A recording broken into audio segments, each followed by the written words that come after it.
Neste bloco vamos tratar de vários assuntos, ou seja, assuntos diversos. E vamos começar com a pergunta, pastor Ranieri, sobre ancião. Mas tem a ver com outro aspecto. O ancião que é transferido de uma igreja para outra, ele chega na nova igreja que ele vai ser membro. Ele já foi ordenado anteriormente. Ele precisa novamente ser ordenado na igreja que ele vai exercer novamente? Não, a ordenação ela tem validade permanente. Ele só perde a ordenação se ele perder a comunhão com a igreja. Não, mas se ele sair do Brasil e for, por exemplo, para o Japão? Não interessa. Se ele continua um membro fiel da igreja, a ordenação dele é válida indefinidamente. Ele não vai atuar como ancião se ele não for nomeado para aquele período. Mas no momento que ele for nomeado na mesma igreja onde ele estava, ou se ele for nomeado em outra igreja para a qual se transferir, ele não precisa ser ordenado novamente. E se um dia ele deixar de ser nomeado como ancião? E ele for nomeado como diácono daquela igreja, que ele é membro e que ele foi ancião. Ele precisa ser ordenado como diácono para trabalhar? Não. Existe o que a gente pode chamar de uma hierarquia de ordenação, né? Se uma pessoa foi ordenada como pastor e depois é nomeado ancião da igreja, ele não precisa ser ordenado como ancião, porque a ordenação de pastor abrange todas as outras. A ordenação de ancião abrange a ordenação de diáconos. Agora, se for o contrário, o diácono ordenado, nomeado ancião. A ordenação como diácono não abrange a ordenação para anciãos, ele precisa ser ordenado como ancião. Ok. Agora, o ancião ordenado, ele pode realizar cerimônias de batismos, de acordo com o nosso novo manual da igreja?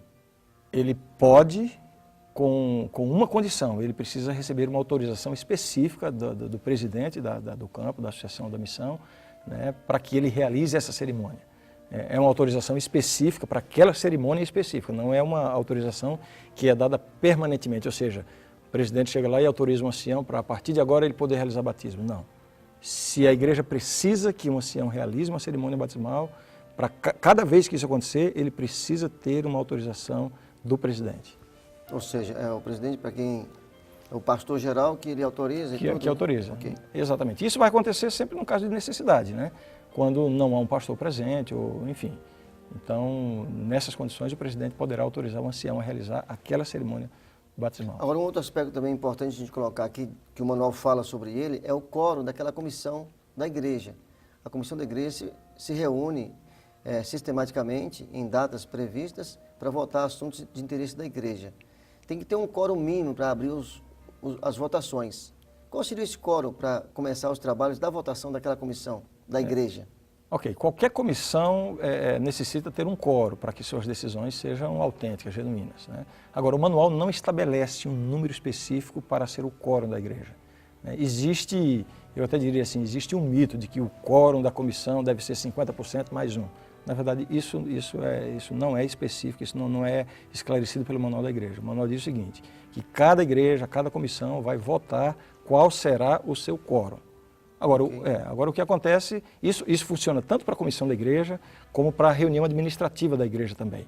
A reunião administrativa vai se reunir, vai estudar o assunto, a comissão estuda, apresenta, e se define qual será o quórum para discutir os assuntos e tomar votação. Não precisa necessariamente ser 50% mais um. Então, agora, quando a igreja toda se reúne, a conhecida chamada reunião administrativa, a comissão da Assembleia Geral, ela também tem que ter um quórum para começar os trabalhos de votação. Até mesmo essa grande reunião, que é a comissão administrativa, ela também é determinada pela igreja local? Exatamente.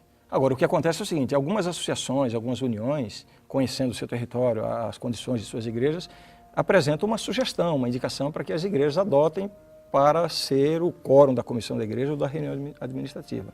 Mas, especificamente, o manual da igreja não estabelece esse quórum. Terminamos aqui esses assuntos tão importantes para a administração da igreja, que está dentro aqui do nosso manual da igreja. Pastor Ranieri, as suas palavras finais. Bem, eu gostaria de finalmente deixar uma palavra de incentivo, para que você estude o manual da igreja, conheça o manual da igreja e entenda que quando nós realizamos os procedimentos da igreja, as decisões da igreja baseadas no manual, nós temos o respaldo da Igreja Mundial para isso. E espero que essa nossa discussão de hoje seja muito útil para as pessoas que tiverem acesso a esse material. Ok. Eu quero agradecer a você que participou conosco desses momentos aqui, que falamos desses assuntos. E que Deus possa usar você, a mim, a todos nós, com muita oração, com muita contrição, com muita comunhão, para tratar desses assuntos tão importantes na vida da nossa igreja nesses dias da história final.